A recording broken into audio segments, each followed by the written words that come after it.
Hey, good afternoon, everyone. I want to welcome you today for another episode of Office Hours. I'm your host, Stuart Newsom, and I'm thrilled to have all of you with us here today. Now, if you've never joined one of our office hour sessions, I can tell you right now, our format is all about helping you optimize your revenue cycle. We give a lot of tips. Sometimes we give a little insights. Occasionally, we'll do a demo of some of our solutions. But it's all framed around how can we help providers receive the appropriate reimbursement that they deserve. And so the format, sometimes we bring on clients that will just discuss kind of the things that they've been doing and working on to help fortify their revenue integrity. We also may bring on certain subject matter experts that are within the Infinix organization. So if you've been on our show before, you know that typically we have a guest. Sometimes I go it alone. Today is one of those days. Originally, we had planned to have Stephanie Chang. She's one of our senior customer success managers here. Does a great job with making sure that we have happy customers, taking care of a lot of our customers. And she was going to discuss standardizing prior authorization workflows. Well, she came under the weather a little bit yesterday and is just unable to join us today. So we're going to postpone that episode. We're still going to do that. It's going to happen in just a few weeks. But today I wanted to touch on something. I thought I had the idea that I would do something that would preempt what Stephanie's going to talk about. And it's really all about why do prior authorizations get denied even after they've been approved? That's a very frustrating topic. Prior authorizations are frustrating enough, right? So the fact that the prior authorizations get denied even after they've been approved adds to that frustration. It's even more frustrating. So before we get started, I do want to remind everyone that please, if you have a question, go ahead and insert those in the Q&A section of this Zoom webinar. We'll be happy. We're going to give some time at the end to answer all of your questions. If I don't know the answer, I will find it out. But most times I do have an answer if you ask. Sometimes I surprise myself, to be honest with you. But back to the prior authorizations issues. Again, I just thought that something that could kind of tee up what Stephanie's going to talk about is all about how you can improve those workflows and standardizing those workflows for your prior authorization processes. This is going to be more about, well, then why are those always denied even once they're approved? And the reason I focused on this is, and I've mentioned this before in various webinars as well as speaking events that I've gone to, that the top denials are always released. Every payer does it. Medicare especially does it. You can get those stats anywhere.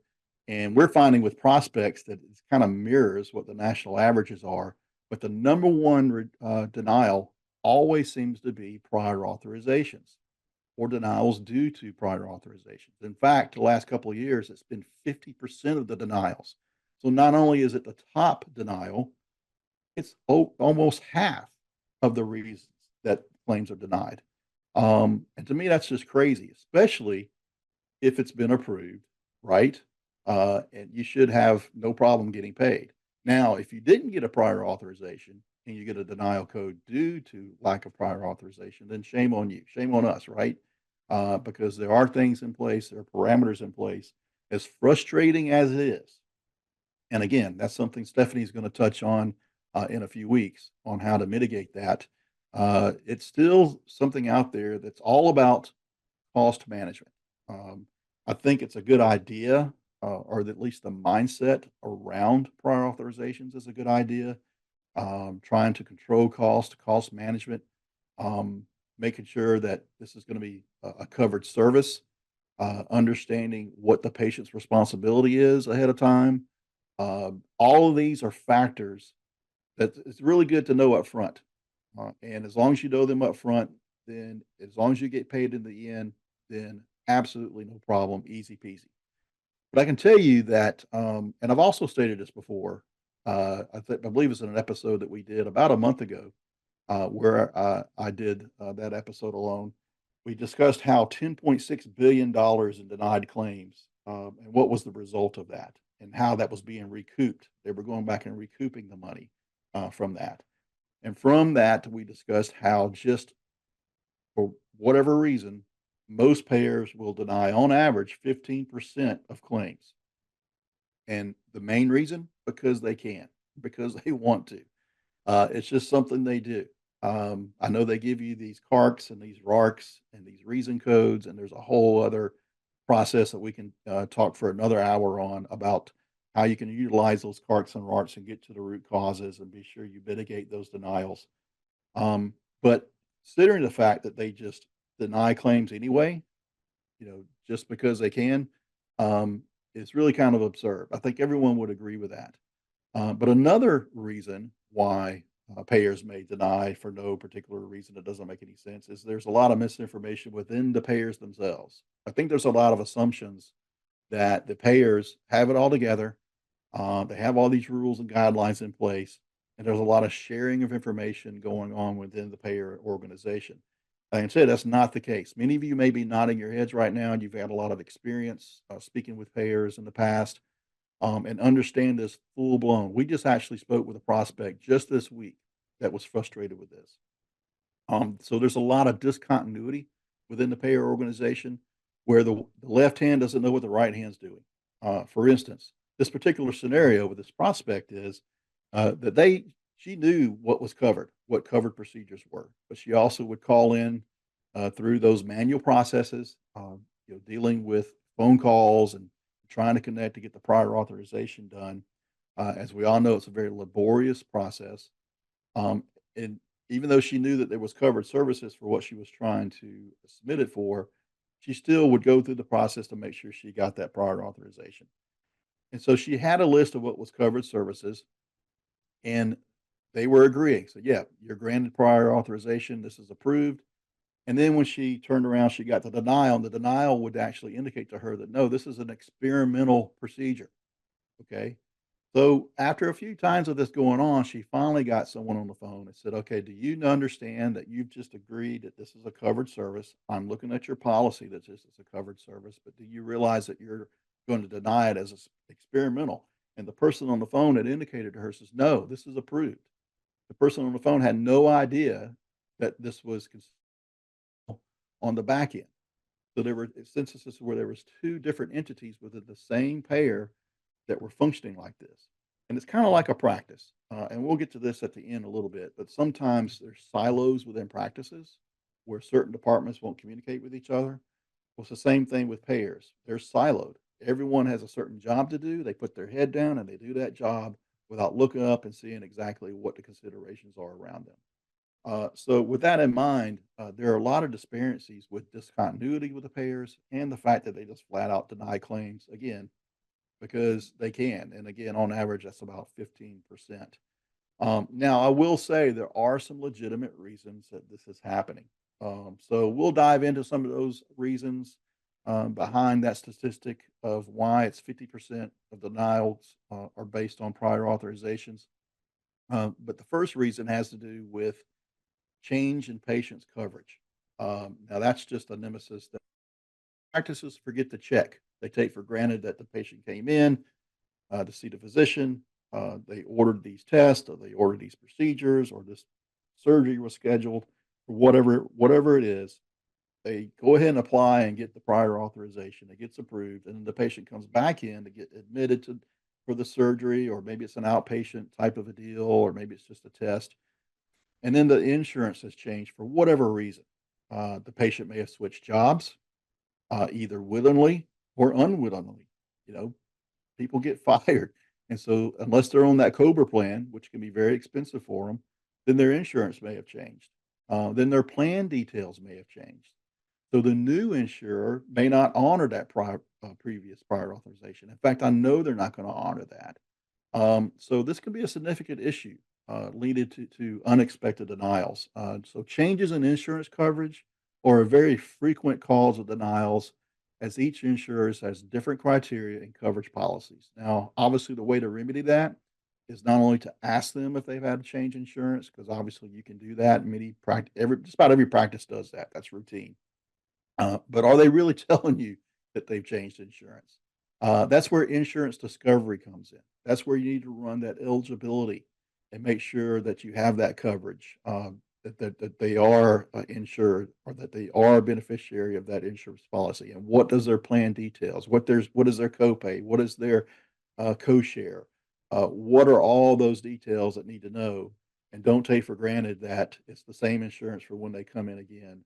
So it's really good to have that done ahead of time. So you know ahead of time, wait a minute, we got to do this prior authorization all over again, which actually delays everything. So if you don't do that, however, then you're just giving away the service for free. You're not going to get paid for that prior authorization, or because it'll be a denial. The reason is authorizations expire. So just like claims have timely filing, so prior authorizations, they don't last forever. They're not perpetual. You can't just get one prior authorization and just last until the surgery is complete. So if the surgery is not scheduled within those timely limits, um, then it's gonna expire. And if you go through the surgery anyway, then it's going to be denied. So providers really need to keep track of these dates to avoid those denials due to any expired expiration. So ensuring timely administration of services within that authorization period is crucial to avoid any unnecessary denials. Now, another is also where the services are just not matching the authorization. I'm going to touch on this a little bit later as well, but the actual service provided must match what was authorized. That seems pretty obvious, right? But any discrepancy changes in the specific procedure or medication can result in that denial. Many times there's perhaps the diagnosis code is billed with the claim that was not originally dictated from the documentation for the reason for the prior authorization. So in many instances, you got to have that correlation. You got to have your own continuity. We discussed the discontinuity of payers earlier on. Well, let's talk about that discontinuity on this end. So, what your patient access personnel did, what your intake people were doing, your prior authorization team, whatever information they used to obtain that prior authorization needs to also match with what's going on with the claim. Then another reason is there may be an emergency of changing the procedure either during the procedure as the physician is performing the surgery or performing the test, whatever the case may be, or even just prior to. So going on here. For example, an authorized laparoscopic surgery might need to be converted to an open surgery due to complications. That's a pretty common one. And so that, believe it or not, that one little change, I mean, you're accomplishing the same thing, literally, but rather than laparoscopic, you're going in with open surgery, but it's a different CPT code, and you just don't need to give them a reason to deny, right? Now, even though it may be the same means to the end, you have the same diagnosis, but mitigating circumstances caused the physician to actually go in with the open process. You're just giving them a reason to deny it because the codes just don't match up. So any unforeseen complications often necessitate these changes in treatment plans, which can result in denials, but just make sure that you promptly update the information to the insurer. Okay. Um, Again, any addition of new treatments, for instance, some um, prior authorizations do have, like I said, we talked about time limits, but they do have frequencies attached to them. And it may be like 6 months worth, maybe 6 visits, or even especially if it's with certain medications, certain injections, things of that nature. If there's any change in that treatment plan, then that authorization does invalid because you've now changed the plan. You need to update that prior to authorization once the plan is changed, reflect those treatments, and you can avoid denials with any of those new medications, new therapies, or what have you. So it's just very important that you keep up with that keep track that if there's a change, maybe with chemotherapy, things of that nature, that you document that change, and then you'd have to go and get and update that prior authorization or acquire a new one. Otherwise, you're going to be denied where the right hand doesn't know what the left hand's doing, essentially. So let me give you a some other things where you can actually help with this. So there's are some steps that you can take, particularly with documentation. So you want to thoroughly document the clinical necessity for the change in the procedure within the operative report. This should include the reason for the change as well as any complications. So you also want to be very proactive with that. A lot of prior authorizations, I think Stephanie may touch on this as well.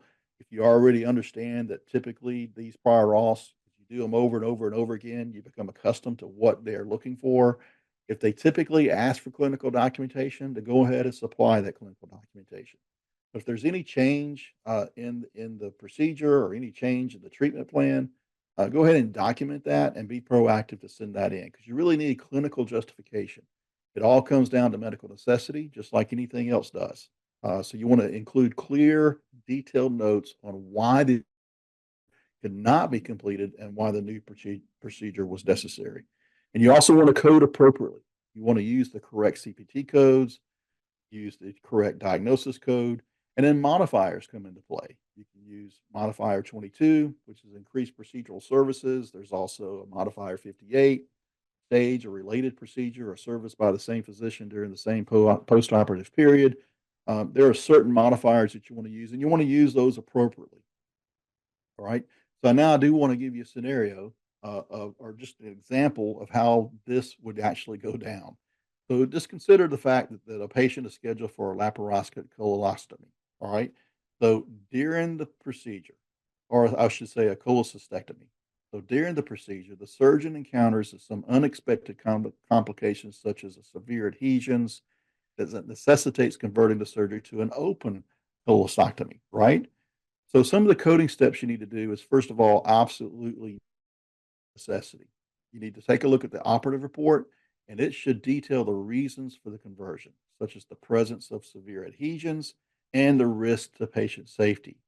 Then you can use modifier 22 in assistance. So add the 22 modifier to that CPT code for the open cholecystectomy, which is actually code 47600 to indicate the increased procedural services. Then you want to submit the documentation with it. Be proactive. You know they're going to ask for it. You know they're going to send it back to you and have that good old fashioned CO16, right? That's that Clark and Wart where it's like we need additional information. So you need to submit the claim with the code, with the modifier, and attach the diagnosis code as well in order to support that documentation, such as preoperative imaging or any showing of the adhesions, any documentation you can, send it on. Now, I've always said that coding is a language. You have the clinical language and then you have the business language.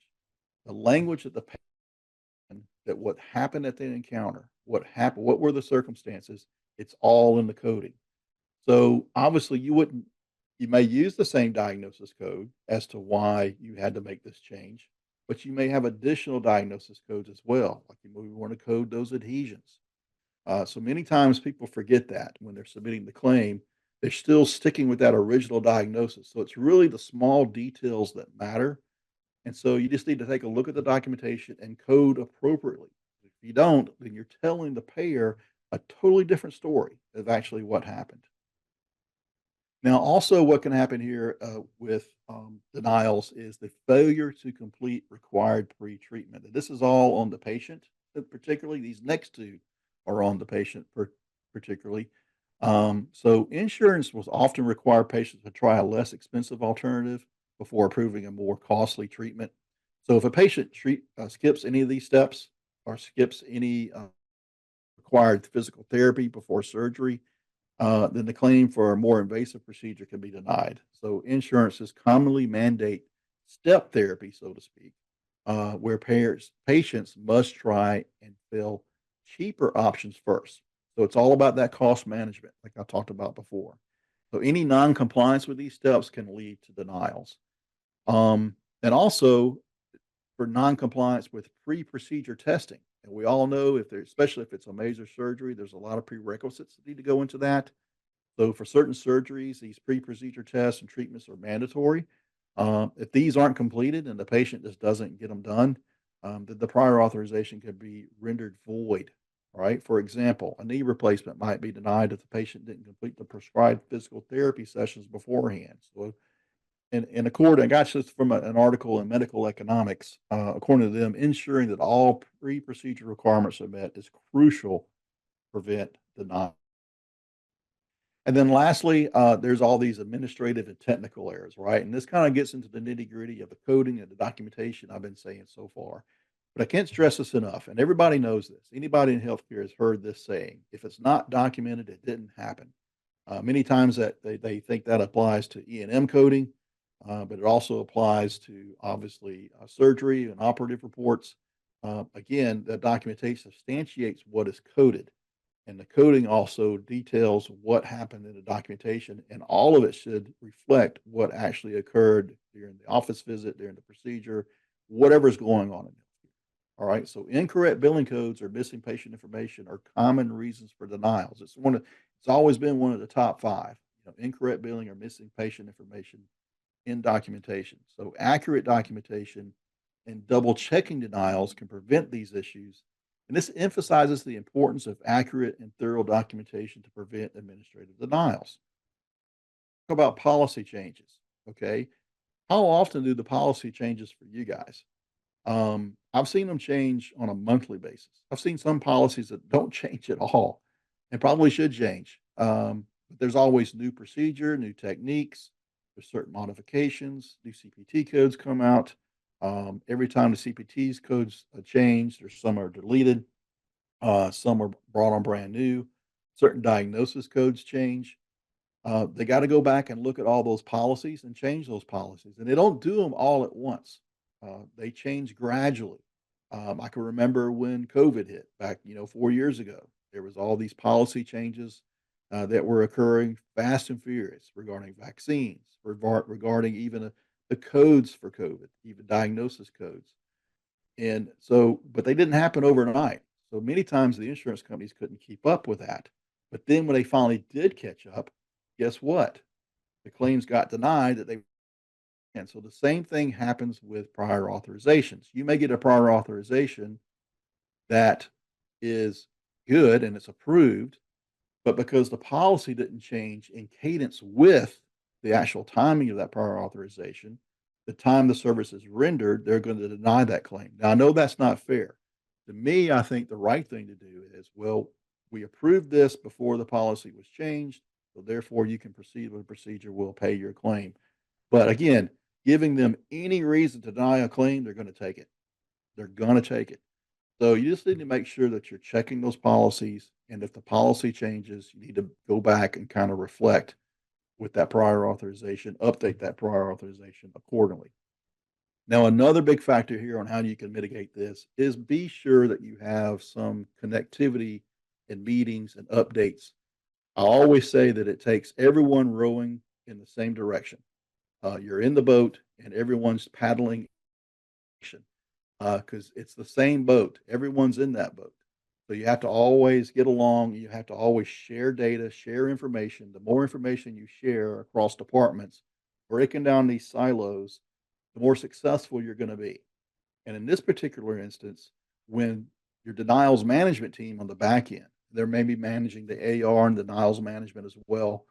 Um, just if they see a denial due to prior authorization, they ought to be doing this with all departments, but they need to go back to the patient access team, go back to the intake team, go back to the team that does prior authorizations and have a meeting with them and say, look, I know you got the prior authorization, but we got this denial. Let's analyze and look at why this was broke down. And you really see that it's not something that's pointing fingers at each other. It's really an attitude of, hey, can we correct this together? What can be done on the front end to prevent this? And what can we do on the back end to let you guys know, hey, the trend we're seeing. You can also do this with the intake team that checks insurance and eligibility. Same thing. You want to make sure that, hey, this prior authorization may have been due to the fact that insurance had changed at that time. Let's be sure that we're checking to make sure that insurance is updated. So when you have that collaboration like that, then it's very key, and you'll be surprised how much it will improve the actual denials and the reduction of denials, not just overall, but particularly with prior authorizations. And there are tools out there. We have tools that can help with that. Obviously, we have a prior authorization platform. We have an insurance eligibility platform. It's a whole patient access platform that we call Patient Access Plus. We also have an AR denials management platform that can actually look at your denials and break down your denials and do it from an analytical standpoint and even do some predictive analysis on which denials you need to work. Are also in the front full automation for prior authorization, direct connectivities with APIs to kind of make everything easier, and they can be in sync with each other, where you're looking at both the front end and the back end to help mitigate a lot of these claims in the long run. So basically, hopefully, I've given you a lot of insight and information during this period of time that prior authorizations, denials, even after initial approval, are significant challenges in healthcare. There always been a challenge. I mean, I've just heard stories after stories from our clients, from prospects, from people that I see when I go to conferences or just have conversations with CFOs, all the way down to patient access people, even denials and RCM managers or VPs of RCMs. They all really are singing the same tune. And it's really just such a headache. So, but understanding the underlying reasons and taking proactive steps to address them, healthcare providers can really improve their PA processes, meaning prior authorization processes, and really ensure better patient care. And everyone will be happy.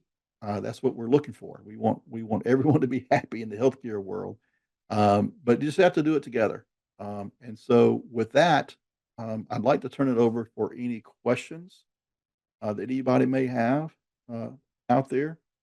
Uh, Feel free to go ahead and fill in the Q&A. Be happy to answer those questions if you have any.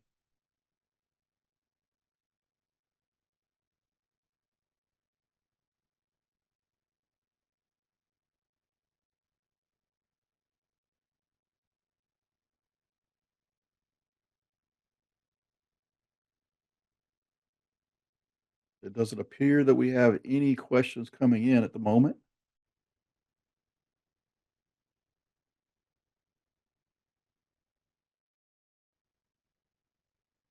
So I either solved all your problems, or you're shy, or I put everyone to sleep. So, but at any rate, one thing that comes up when we talk about the processes and how to make things easier is that aspect of automation. So this is not necessarily a question, but just another observation that I can share with you. And I touched on it a little bit there at the end. But automation is really key right now because of people are just not returning to work, especially in the healthcare field. Still, there's some holes to be filled for the great resignation, so to speak. And so automation is key to that, where not only do you want to automate certain things in silos, because y'all always talk about silos with personnel, but sometimes automations, everyone's out there building all these automations now, and they're building them and from our perspective, you need to build them across the full continuum of care within your healthcare organization and make sure that whatever automation you're building, consider how it's going to affect another department, how it's going to affect that claim upstream, or what automation you're building is going to could be rendered and helpful for downstream. So from the patient encounter, which starts from the scheduling all the way to the denials management side and getting paid, that automation, if you're building one automation, how does that affect the whole gamut? So just a piece of advice there. You just want to make sure that you consider that. All right. So here's a question we have from Regina. So what conditional steps be taken to overturn denials due to CPT mismatch, where one CPT was authorized and another CPT was billed, and the billed CPT required authorization? Yeah, that's a great question. And there are some remedies. Again, that's when I see that, that's where one hand is not knowing what the other hand's doing. Again, kind of talking back to those silos. It could be where that prior authorization needs to follow that record as it should, and it probably does in this instance. But then that CPT needs to be is what billed. And if it wasn't billed, then why? Was there a change in the procedure? Did the physician take a left turn for legitimate reasons and do a different procedure or a different method, a different approach, so to speak? For any reason that CPT was not billed, well, you went ahead, especially if it was during the procedure and had to be done right then. Well, now you have to really support that documentation. There had to be a legitimate reason why that physician changed their mind and went to a whole nother procedure. And you have to then diagnose that. You have to tell them, why is this the case? And go ahead and supply that documentation and get that required. But if you're just wanting to make sure that the CPT that was authorized gets billed, then make sure that that CPT code follows that record and the diagnosis code, the CPT and the diagnosis code. And if someone catches that, a coder could probably catch that, or some automation, like I was talking about before, could catch that kind of somewhere in the workflow. Then you could actually take a look at that and say, wait a minute, we need to go back and do another prior authorization. It's better to reschedule, um, other than the fact that if it's crucial and life threatening for the patient, than it is to get a denial in the long run. And I hope that answered your question, Regina. All right. Now I think there's a J cost, and I think it's Gianna cost, right? I think I remember seeing your registration come through. That we often see denials due to patients not completing lower levels of care first. Yep, exactly. This issue is that by the time they need us, they are critically ill, and the lower levels of care will no longer touch them. How can we navigate that? Wow, yeah, that is yeah, I did cover that a little bit, but going into more detail because your question does really elevate this as they do get more critically ill. And I read a story preparing for this particular session where there was a patient who just kept going in, and her prior authorizations kept getting denied. And then when she got real critical ill, she went to the emergency room. She got admitted. She eventually passed away, um, because those previous prior authorizations just didn't take through. That's the case where she kept getting her prior auths denied and no one would treat her until she actually got real sick. It's almost like medicine and health or the healthcare system is set up where you got to be really, really sick to get any treatment. And they're trying to change that. I think the quality of care with MIPS and value-based care kind of coming in and inserting into the threshold, it's really supposed to be what it's supposed to do is help the care of the patient before they get that critically ill. But then the patient has to do it. The patient has to comply. And at the end of the day, you really can't force a patient to comply. They just got to do it. Now you can use scare tactics. You can tell them, "Hey, this is what's going to happen to you if you don't do this." Um, and those lower levels of care are less expensive. Um, but it's just habit. Humans are we're just creatures of habit, and we also sometimes do things that aren't really good for us, especially if we have certain conditions. So it's just a constant education, constant telling them that hey, you need to have these habits. You need to also perform, take this medication. You're going to be better off in the long run. Else, you're going to be worse off. And then by the time we do get you, then your prior authorization may not clear in that instance. So, Janet, I hope that answered your question as well.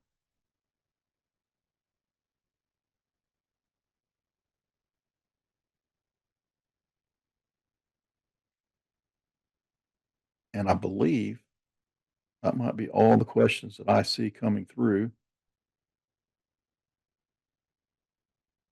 Okay. Well, I really appreciate everyone joining us today. As always, please come back and see us. I do want to mention before I close out that we do have, in addition to this webinar, we do have a podcast.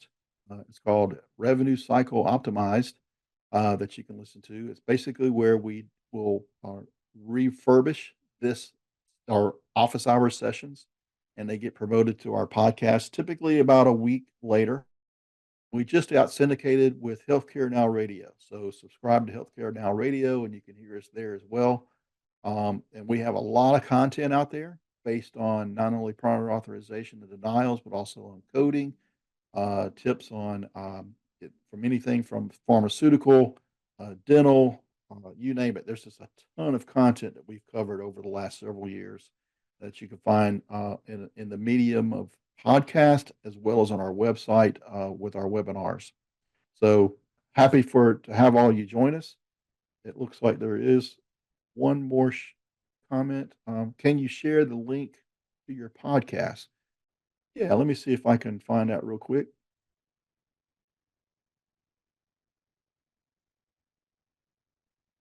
And Candace, if you get to it faster than me, then by all means.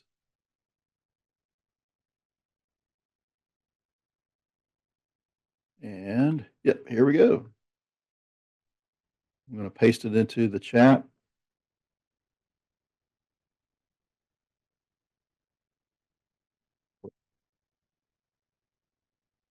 So Candace, I don't know if I can paste it in there, but you can go to our website. For some reason, it's only letting me chat with the host and the panelist. So I can give you instructions. You just go to infinix.com. That's INFINX.com. And you click on the resources in the menu and find podcast, or you can type in, after you type in our website, you can type in /podcast and it'll take you there as well.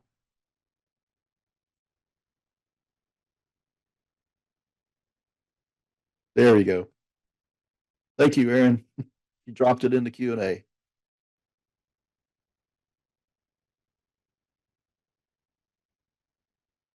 And with that, we'll give everyone a goodbye, and we'll hope to see you next time with another episode of Office Hours. So stay tuned, and we'll be looking forward for Stephanie to join us. Next week, I believe we're going to talk a little bit more about the ERISA rules. So that's going to be a real fun one as well. So looking forward to seeing everyone. Thank you for joining us.